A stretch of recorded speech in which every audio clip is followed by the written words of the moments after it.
आज हम लोग वर्ण विचार जो हमारा हिंदी व्याकरण का मुख्य भाग है,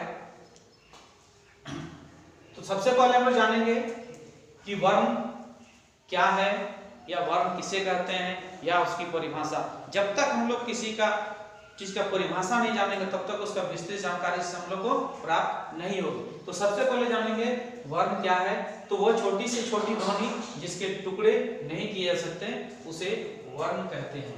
जैसे अ, ई, क, घ, ये जो है हमारा क्या है, वर्ण है। यानी वैसा जिसको हम लोग और टुकड़ा नहीं कर सकते, वैसे अक्षर को हम लोग वर्ण कहते हैं। वर्ण तीन प्रकार के होते हैं। पहला स्वर वर्ण, दूसरा व्यंजन वर्ण, तीसरा अयोग वर्ण। यानी व्यंजन, स्वर वर्ण, व्यंजन वर्ण और अयोग वर्ण, ये वर्ण के प्रकार हैं। तीन प्रकार पढ़ेंगे हम लोग। इसके बाद जो बचपन से हम लोग पढ़ते आ रहे हैं वर्णमाला, क्योंकि जब तक वर्णमाला नहीं जान जाएंगे तब तक हम लोग वर्ण के प्रकार आगे हम लोग नहीं जान पाएंगे। तो वर्णमाला किसे कहते हैं? तो वर्णों के क्रमबद्ध लिखने के ढंग को वर्णमाला कहते हैं। इसमें अ से आ, क से या तक, यानी पूरा जितना भी हम लोग अक्षर पढ़ते हैं और बचपन से पढ़ते आ रहे हैं उन सभी को मिलाकर एक साथ क्रमबद्ध जब लिखते हैं उसी को हम लोग वर्णमाला कहते हैं। अब हम लोग पढ़ेंगे वर्ण के प्रकार। तो अभी हम लोग इससे पहले पढ़े स्वर वर्ण, व्यंजन वर्ण, अयोग वर्ण। तो पहला पढ़ेंगे हम लोग स्वर वर्ण। स्वर वर्ण किसे कहते हैं? तो स्वर वर्ण उसे कहते हैं जो बिना किसी दूसरे व्यंजन की सहायता से बोली जाती है, यानी जिसको बोलने में हमको किसी भी वर्ण का सहायता या मदद लेने का जरूरत नहीं पड़ता। इसमें अ, आ, हर्षई, दीर्घई जो भी हम लोग पढ़े हैं ये सब आता है। अब स्वर के भेद, स्वर के भेद अभी हम लोग पढ़े वर्ण के भेद, अब पढ़ेंगे स्वर वर्ण के भेद। तो इसका भी तीन भेद होता है। पहला है ह्रस्व स्वर, तो जिन स्वरों के उच्चारण में कम से कम समय लगे उसे हम लोग ह्रस्व स्वर कहते हैं। इसमें चार अ, छोटा ई, छोटा उ और री, ये चार जो हमारे हैं वो ह्रस्व स्वर में आते हैं। दूसरा दीर्घ स्वर। दीर्घ स्वर में क्या होता है कि ह्रस्व स्वर की अपेक्षा दुगुना समय लगता है, यानी इसको बोलने में हम लोग को ह्रस्व स्वर की अपेक्षा दुगुना समय लगता है। इसमें आ, बड़ी, बड़ा उ, ए, औ, 1, 2, 3, 4, 5, 6, 7, ये 7 जो है हमारे दीर्घ स्वर में आते हैं।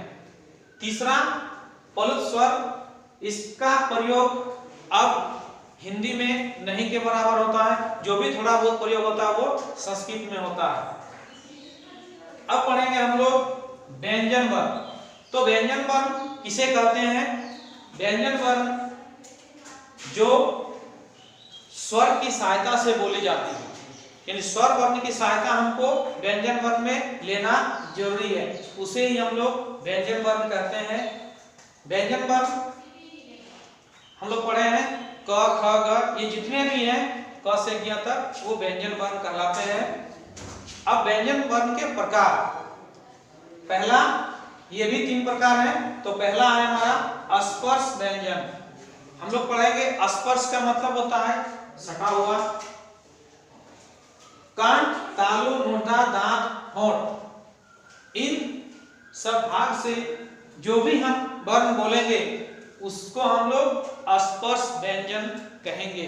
ये क से म तक कहा जाता है जो 25 यानी 25 है। उसके बाद है अंतस्थ व्यंजन। तो जिन व्यंजनों का उच्चारण स्वर और व्यंजनों के बीच होता है उसे ही हम लोग अंतस्थ व्यंजन कहते हैं। ये चार है, य, र, ल, व, ये जो है चार है। स्पर्श 25 है। अब है उष्ण व्यंजन।